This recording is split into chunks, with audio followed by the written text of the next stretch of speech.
o Rei na cruz, o nosso Senhor Jesus. Mas antes de começar, você vai preparando aí o texto sagrado, Isaías 53. Eu preciso dar um breve testemunho, talvez uma explicação, porque eu não estava aqui semana passada. Mas eu sofro de TAG, transtorno de ansiedade generalizada. Já é um diagnóstico antigo, e eu tive uma forte crise em 2010, quando eu descobri essa doença, vamos dizer assim. Aí eu tive uma outra crise em 2020, mais forte também, quando a Cris estava grávida, pandemia. E nos últimos dias, mais outra, a terceira. E me deixou bem mal no último final de semana. E nunca é uma coisa só, né? É uma soma de coisas. E eu vinha tomando medicação há muito tempo, numa dose mínima, controlada e tal. Em períodos que eu não estou em crise, a vida segue bem normal. Mas nos dias de crise é muito estranho. No sábado passado, a gente estava celebrando o aniversário do Estevão. Eu fui parar no hospital, parecia que ia dar um infarto, né? E era por ansiedade e tal. E aí eu estou me tratando, estou melhorando, estou medicado. O medicamento mais forte que eu tive que tomar sábado, segunda, terça, depois já na quarta eu já não tomei mais, já não precisei. Graças a Deus, agora eu estou com uma medicação mais de controle e me cuidando, tentando me cuidar da melhor forma. Então, obrigado quem orou, quem se preocupou.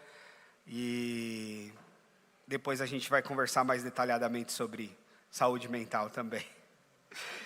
Mas vamos para Isaías, capítulo 53, para a gente começar. O Rei na cruz, o amor que define o mundo. Olha só, a palavra de Deus diz o seguinte: quem creu em nossa mensagem? A quem foi revelado o braço do Senhor? Ele cresceu diante dele como um broto tenro, e como a raiz saída de uma terra seca. Ele não tinha qualquer beleza ou majestade que nos atraísse. Nada havia em sua aparência para que o desejássemos. E foi desprezado e rejeitado pelos homens, um homem de dores, experimentado no sofrimento. Como alguém de quem os homens escondem o rosto, foi desprezado. E nós não tínhamos em estima.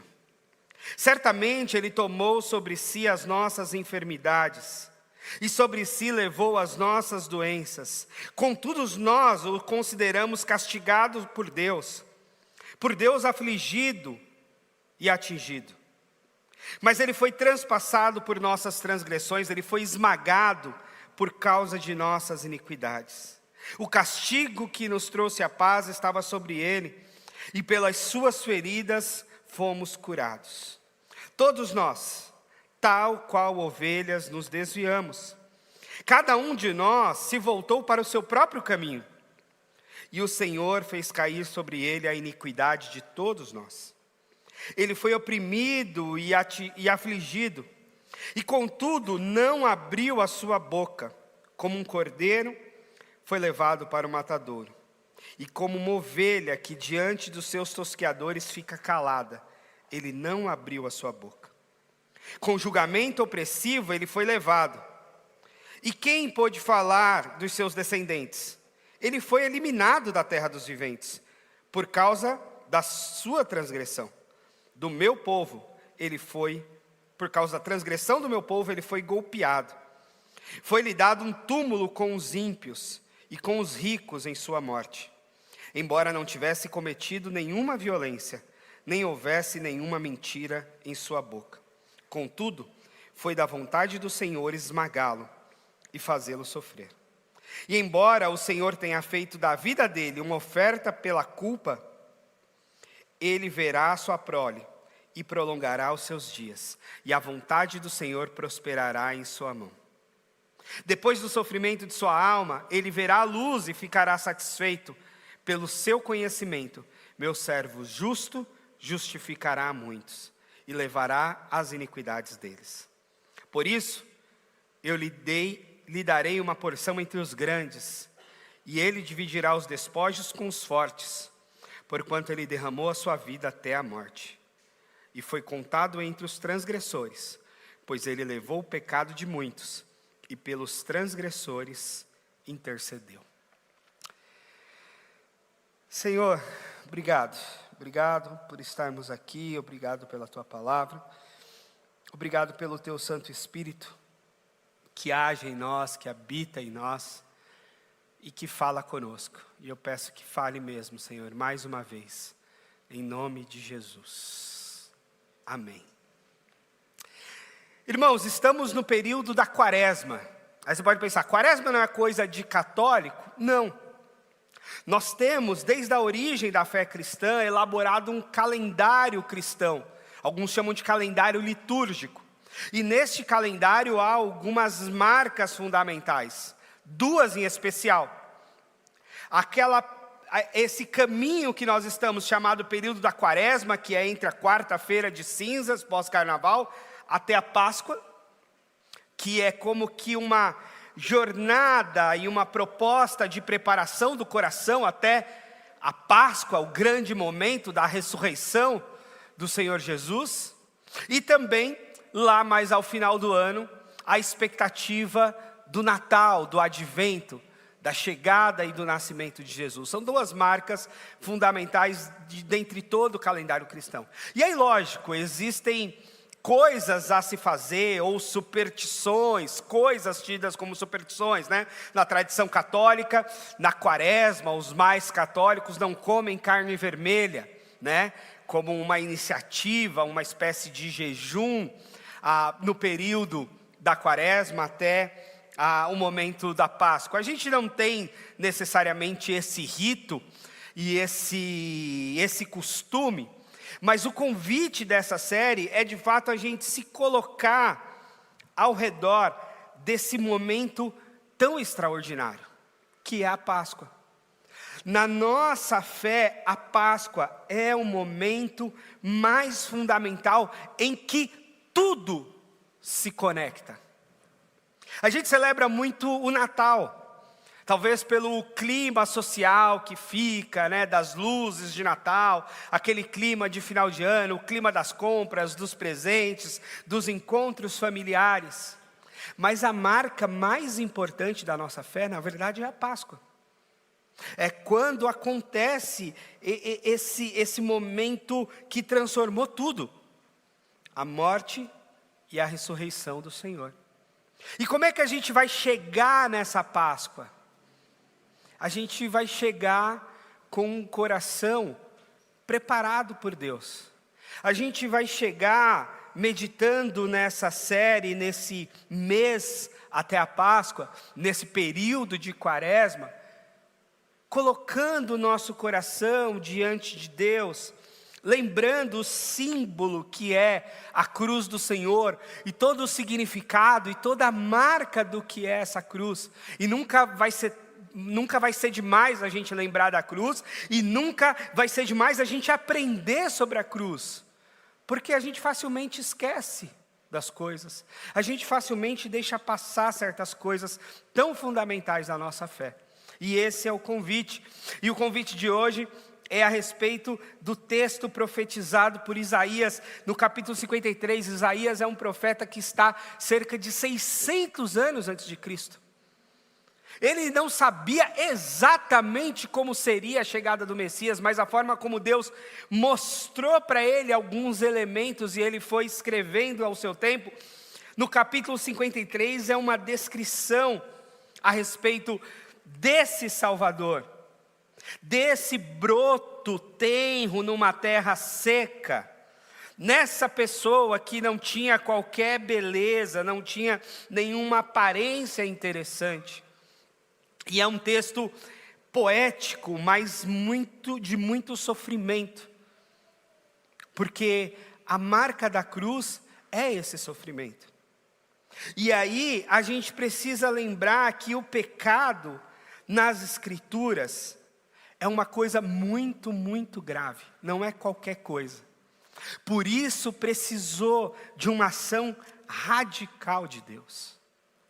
A gente tende, com o passar dos anos, ou com a cultura do nosso tempo, relativizar um pouco o pecado. Dizer, foi um erro, foi um deslize, é uma coisa assim que de vez em quando a gente comete. Não. O pecado é algo que define o nosso ser. E o ser de todo ser humano. É por isso que nós, conscientes da condição de pecador de todo ser humano, não podemos ou não deveríamos nos escandalizar com violências, com guerras. Isso não significa que nós devemos banalizar violências e guerras. Mas a gente sabe que o que brota do coração humano pecaminoso é isso. É morte, é guerra, é destruição. É isso que brota do coração pecaminoso. Então, pecado não é só um erro moral. Não é só um deslizezinho que a gente comete de vez em quando. Infelizmente, pecado é o que nos define de nascimento, de nascedouro.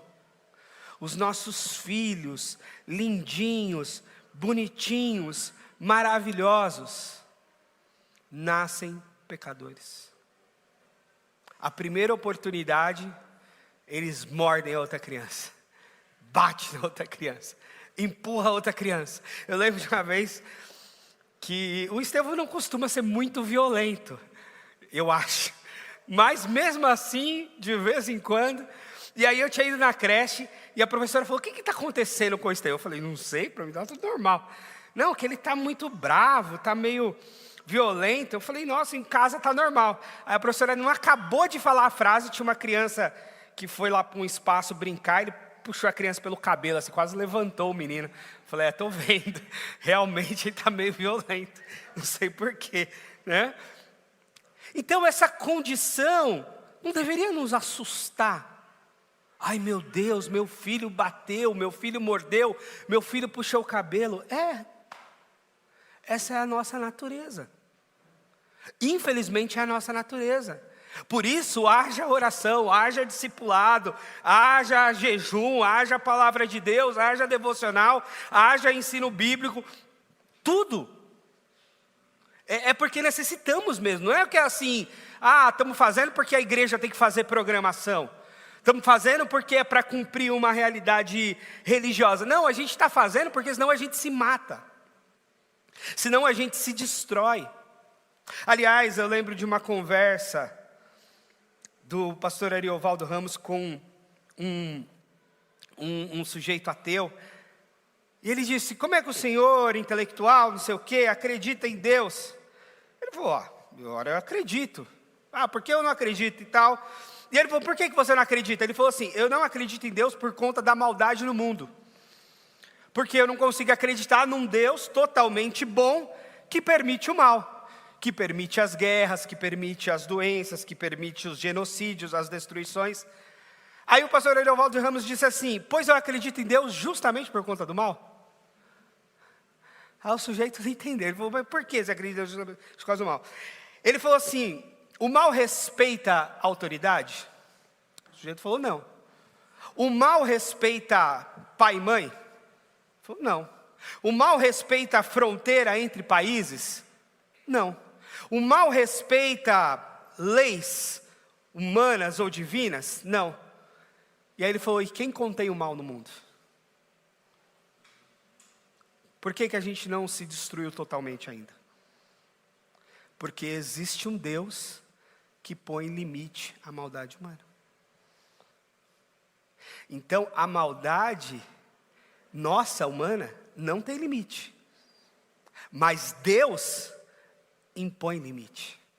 Quando Deus fala com Moisés assim, vai lá no Egito libertar meu povo, porque a maldade dos egípcios já chegou no limite. Quando Deus manda Ló sair de Sodoma e Gomorra, Deus disse para Abraão, a maldade já chegou no limite. Deus estabelece limites à maldade. Porque se não for o Senhor estabelecer limites à nossa maldade, a gente se mata desenfreadamente. Então, sim, Deus estabelece limites à maldade. E a maior de todas as salvações, se é que pode chamar salvações no plural, com certeza está na cruz de Cristo. Porque é o tipo de solução que nós jamais teríamos para nós mesmos. E aí, nesse aspecto, o pecado é muito, muito profundo. E aí, nós precisamos aprender a viver, em primeiro lugar, não em autonomia espiritual, porque isso sim é uma raiz grave de pecado. Nós devemos viver como Deus, como nosso Rei. Por isso que é o Rei na cruz.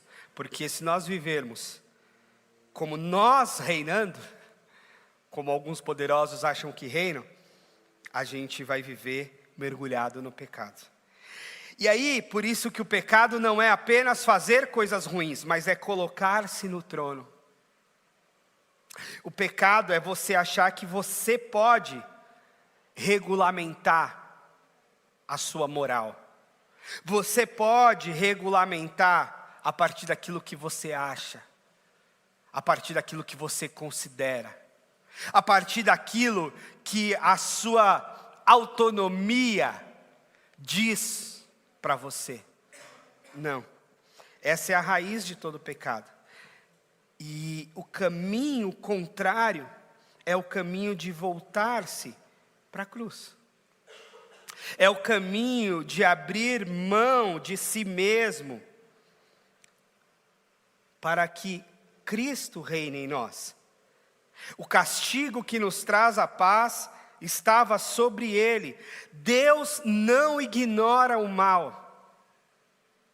Ainda que a gente fique inconformado com certas maldades do mundo, ainda que a gente se entristeça com as guerras, com as mortes, ainda que a gente se doe diante de um cenário catastrófico, Deus não ignora o mal.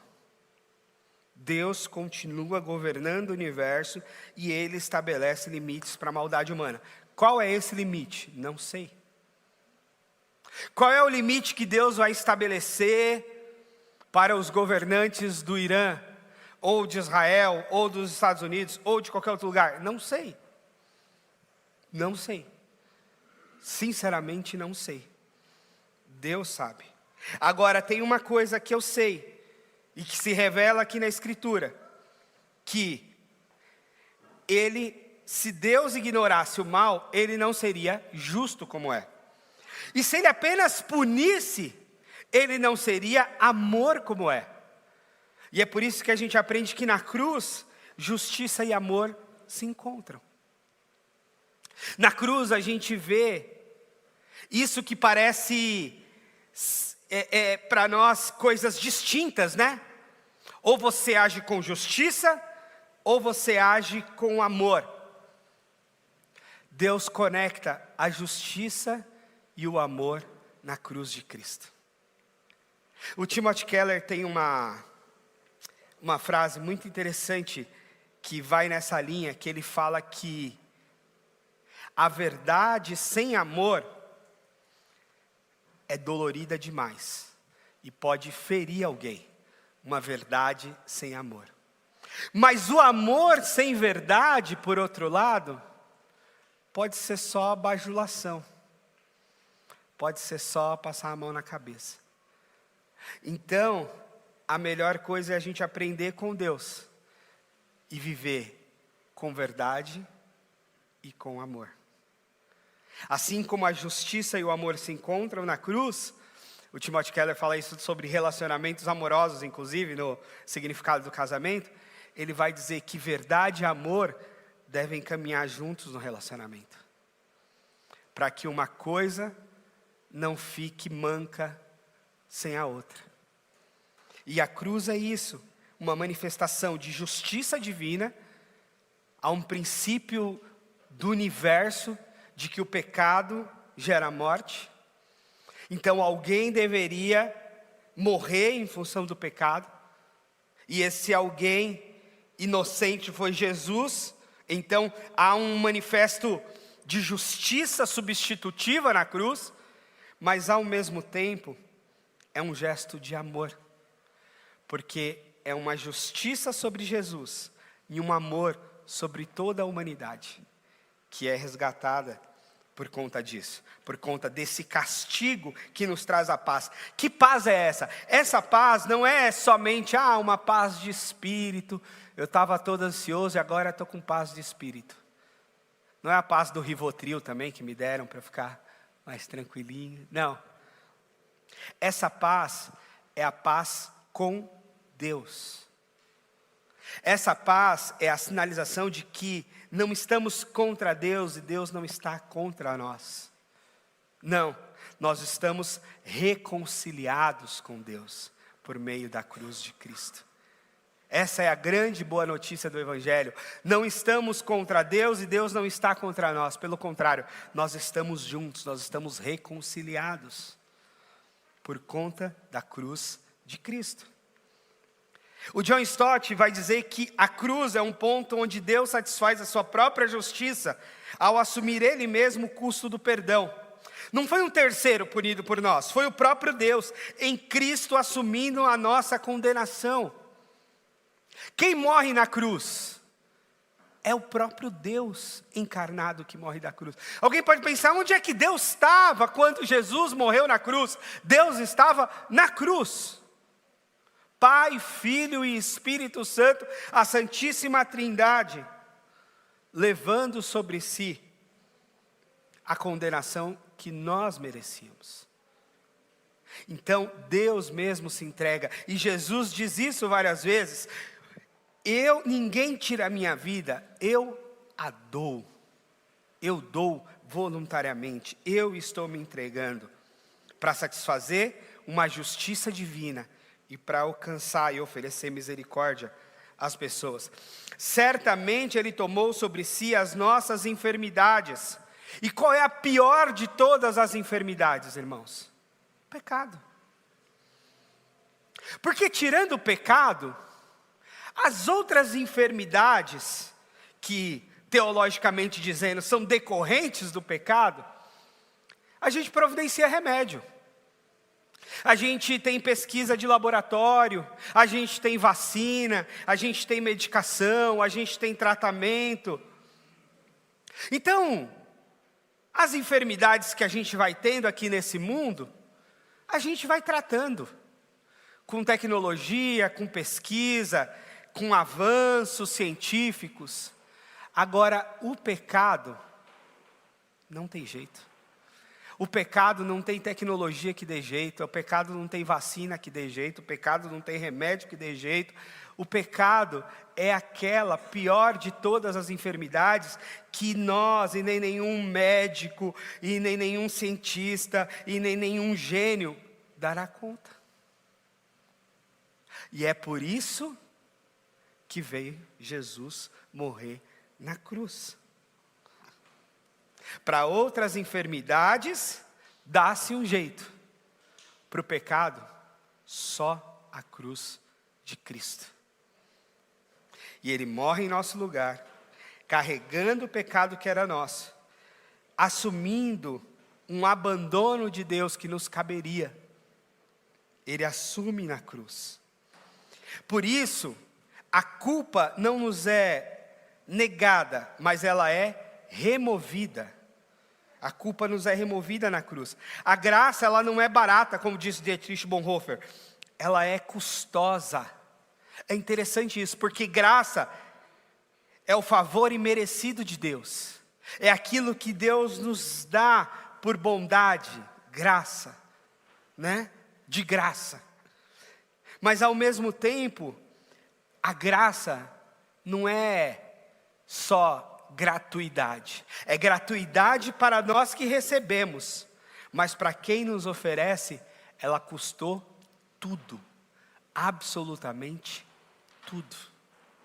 Ela custou a vida, ela custou a dignidade, ela custou a divindade, porque Deus abre mão. Jesus lá em Filipenses fala que Ele não toma por usurpação ser igual a Deus, Ele abre mão de ser Deus para encarnar. Ele abre mão do seu poder divino em muitos aspectos para encarnar. E é por isso que nós nunca podemos nos orgulhar de termos sido encontrados pela graça de Deus. Nós nunca podemos nos orgulhar de sermos salvos. Nós nunca podemos nos orgulhar de ser quem somos. Paulo fala, se eu sou o que sou, diz respeito à graça de Deus. Por quê? Porque não é mérito nosso. Ele diz lá em Efésios, que nós somos salvos pela graça para que ninguém se glorie. Ninguém pode bater no peito e dizer assim, eu conquistei a minha salvação. Ninguém pode bater no peito e dizer assim, eu com a minha moral, com a minha ética, com o meu comportamento exemplar, conquistei a minha salvação, estou salvo, ninguém pode falar um A contra mim. Esse orgulho nós não temos, nunca podemos ter. Não faz parte, não pode fazer parte de nós, porque nós somos salvos pela graça de Deus. Se não fosse a graça de Deus, meus irmãos, onde nós estaríamos? Se não fosse a graça de Deus para pôr limite ao nosso pecado, se não fosse a graça de Deus para controlar os nossos ímpetos maldosos, se não fosse a graça de Deus, nós não estaríamos aqui, só Deus sabe onde estaríamos. A graça de Deus. E é por isso que Paulo diz, eu não posso me orgulhar. Se for para me orgulhar, eu vou me orgulhar na cruz de Cristo. Eu vou me colocar de joelhos diante da cruz. Então esse tempo de quaresma é um tempo e deve ser um tempo de humilhação. Se você puder fazer jejuns nesse período, faça. Porque é um tempo de humilhar-se. O sentido da quarta-feira de cinzas é exatamente esse. O sentido no Antigo Testamento das cinzas. As pessoas pegavam cinzas e colocavam sobre suas cabeças, ou derramavam cinzas sobre o corpo, como um sinal de humilhação, como um sinal de pegar aquela poeira e dizer assim, ó, eu não sou mais que essa poeira, eu sou essa poeira aqui. Lembra do texto lá de Eclesiastes? Do pó viemos e ao pó voltaremos. É esse o sentido. É disso que se trata a quaresma, no sentido de que nós somos pó. Nós não podemos bater no peito e nos orgulhar de nada, senão porque fomos alcançados pela graça de Deus. Senão porque fomos transformados pela graça de Deus. E aí sim, quando a gente se reúne aqui em adoração, quando a gente se reúne aqui em louvor, a gente se reúne para cantar, para adorar a Deus e para agradecer essa graça.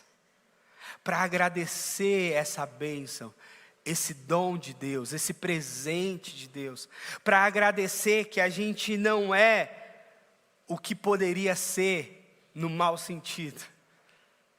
Para agradecer essa graça que nos alcança, e esse deve ser o sentido mais profundo da nossa vida de adoração. E como é difícil isso, né? Como é difícil trabalhar elementos de gratidão e de louvor. Como é difícil, porque nós temos tendências orgulhosas, nós temos tendências às insatisfações, nós temos tendências de vários aspectos a nos colocar para além daquilo que somos ou deveríamos ser. E quando a gente chega diante da cruz, a gente abaixa a nossa bola. É por isso que a cruz é um símbolo tão importante para nós. Porque apesar de ser um símbolo de maldição, né? A Bíblia diz maldito todo aquele que for pendurado no madeiro. É um símbolo onde a gente abaixa a nossa bola. Se a gente estiver assim com o ego muito inflado, se a gente estiver assim muito milindrado, se a gente estiver assim muito cheio de não me toque, a gente tem que ir para a cruz. A gente tem que olhar para a cruz. A gente tem que lembrar o que Jesus sofreu, a gente tem que lembrar que Jesus tomou cusparada na cara, a gente tem que lembrar que Jesus foi pendurado no madeiro, muito provavelmente totalmente pelado, nu. Nos filmes ainda aparece, né, com um paninho aqui, mas alguns cientistas vão dizer que ele foi crucificado nu, totalmente nu, justamente para marcar toda a humilhação, justamente para ser humilhado publicamente. E aí a gente vai parar e vai dizer, bom, então, esse meu sofrimento aqui não é nada. Esse meu sofrimento aqui, essa minha crise aqui, é culpa dos meus próprios pecados. É culpa das minhas negligências, é culpa de um monte de coisas. Isso aqui não é nada, diante daquele que sofreu, de fato, sem culpa. Diante daquele que sofreu em função do meu pecado. E a gente precisa lembrar que às vezes a gente acha que o nosso pecado não é tão grave assim. Às vezes a gente acha que a nossa condição de pecador é uma coisinha assim que se a gente tomasse uma dipirona resolvia. Às vezes eu tenho a impressão que a gente acha que a gente é pecador assim, mas é um pecador assim que se a gente tomasse um remedinho, se resolveria o nosso pecado. Se a gente fizer um pouquinho mais de terapia, se a gente tomar um pouquinho de calmante, se a gente fizer um negocinho, resolve o nosso problema e nós estaremos livres. Não, não estaríamos. Nunca estaríamos. O pecado, o nosso pecado, é algo muito mais grave do que a gente pode pensar. O pecado que habita em nós e que está em toda a humanidade é algo muito, muito grave. Não é pouquinha coisa. Não é sobre fumar, beber ou ter algum comentário maldoso. É muito mais profundo. É muito mais profundo. E a gente não pode subestimar a nossa condição de pecadores e a condição de pecado do mundo. A gente não pode subestimar. É algo muito, muito grave. E para o tamanho dessa gravidade, para a profundidade dessa gravidade, só a cruz. Só a cruz de Cristo. Não tinha outro remédio. Garanto para você que se tivesse outro jeito, Deus tinha dado outro jeito. Não tinha. Não tinha. Quando Jesus conta a parábola a respeito dos trabalhadores da vinha, de que o senhor da vinha manda lá um funcionário e mata um funcionário. Ele manda um outro funcionário de um patamar um pouco maior, mata um outro funcionário. Por fim, ele manda o filho e mata o filho. Deus usou todos os recursos. Deus mandou anjo, Deus mandou profeta, Deus mandou sacerdote, Deus mandou reis, Deus mandou juízes. Nada disso resolveu o problema do pecado. Só resolveu o problema do pecado quando Deus mandou o Filho. Quando Deus veio Ele mesmo. Como quem diz, não tem jeito, não tem outra solução. Não tem outro caminho senão eu mesmo descer para salvar esse bando de pecadores. Não tem outro jeito. Deus mandou dilúvio, Deus mandou fogo lá em Sodoma e Gomorra. Deus fez de tudo antes de Jesus. Nada resolveu o problema do pecado. Só Jesus na cruz resolve o nosso problema do pecado. Resolve todos os nossos problemas, resolve a nossa dor de cabeça, resolve as nossas dívidas bancárias, resolve o nosso... Não, calma. Jesus resolve o problema do pecado, do perdão dos pecados. As outras coisas a gente vai resolvendo aqui aos poucos, com a ajuda de Jesus também. Mas Jesus resolveu o irresolvível por nós. As outras coisas nós vamos tomando pé aqui. E vamos ter de resolver algumas coisas a gente mesmo. Porque o maior de todos os problemas ele resolveu na cruz. Agora, a gente vai resolvendo os outros aqui. A gente vai trabalhando, a gente vai estudando, a gente vai pesquisando, a gente vai tomando remédio, a gente vai se cuidando. E a gente vai tentando resolver uma coisa de cada vez. Sabendo que aquela maior de todas, que nenhum de nós resolveria, essa sim, Deus resolveu por nós, por meio da cruz de Cristo. Por fim, vamos para o último. A gente precisa parar e lembrar. Se a cruz foi necessária, nós não podemos tratar o pecado com leveza. A gente não pode achar que pecado é uma coisinha qualquer. Pecado é grave. É lógico que há consequências e consequências, há variações de pecado, mas a realidade do nosso coração pecaminoso é uma realidade muito, muito grave. Por isso que, às vezes, eu escuto em aconselhamento pastoral umas histórias assim cabeludas, que as pessoas chegam constrangidas para falar, e por vezes elas são trazidas pela confissão de outro. Porque às vezes a pessoa ela nem vai conseguir. Ela fez algo tão grave, eu não sei se você já sentiu isso, eu já senti isso. Algo tão constrangedor, algo tão vergonhoso, que é difícil você dizer para outra pessoa, né? Por isso que é tão difícil confessar pecados de verdade. Porque é difícil admitir que a gente foi capaz daquilo. Mas aí, quando a gente tem um cônjuge, por exemplo, o outro traz. O outro fala, pastor, eu preciso te contar o que ele fez. Aí vem. Aí o outro vem arrastado porque fez, e aí tem que ouvir, tem que dizer, eu fiz. Mas quer saber? Eu não me assusto. Eu escuto, falo, é o pecado, é isso aí mesmo. Isso não significa que é qualquer coisa. Porque se é alguma coisa grave, significa que vai trazer ali um sofrimento. Mas também significa que não vou ser pego de surpresa, no sentido de, meu Deus, não imaginava que você fosse capaz disso. Você é capaz disso e de muito mais. Nós somos capazes disso e de muito mais. Nós somos capazes de matar, nós somos capazes de roubar, nós somos capazes de esfaquear, de atirar, de violentar, nós somos capazes. Então, não me assusta. Fala, é isso daí mesmo, é o ser humano, é isso aí. É isso aí. Por isso que não é pouca coisa. E é por isso que a gente tem que estar vigilantes com a gente mesmo.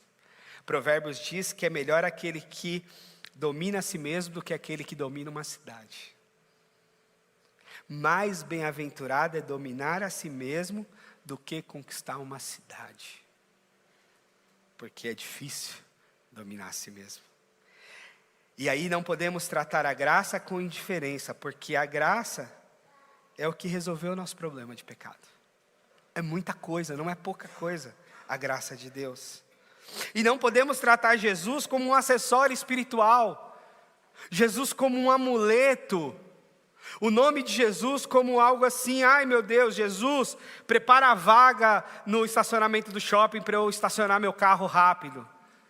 Jesus, prepara aí sei lá o que, futilidade, não sei.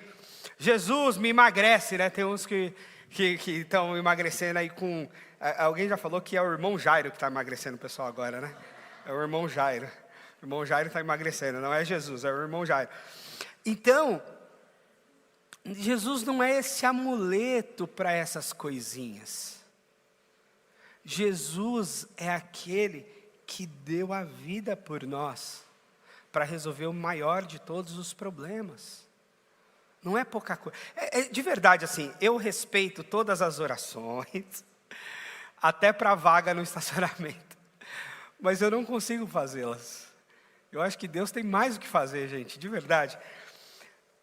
E tem coisa que eu não consigo, porque eu falo, meu Deus, isso aqui... isso aqui é coisa nossa, isso aqui a gente tem que se resolver, isso aqui a gente tem que tratar, isso aqui, ok, a gente vai pedir a Deus sabedoria, Senhor, me ajuda e tal, mas é coisa nossa. Eu acho que Jesus resolveu algo muito, muito grave, muito, muito importante na nossa vida. Então, Jesus não pode ser um acessório espiritual, não pode ser um amuleto, não pode ser um nome da sorte, sabe? Um cristalzinho que carrega na bolsa com o nome de Jesus para dar sorte. Não pode ser isso, gente. Jesus é muito mais que isso. E a gente não pode tratá-lo como qualquer coisa, ou tê-lo como qualquer coisa na nossa vida. Ou, de fato, usar o seu santo nome em vão. Não podemos. Porque é muito, muito relevante. É muito, muito importante. É muito necessário, é vital para a nossa existência. O nome de Jesus, a cruz de Jesus e tudo aquilo que foi feito. Guarde no seu coração essa necessidade.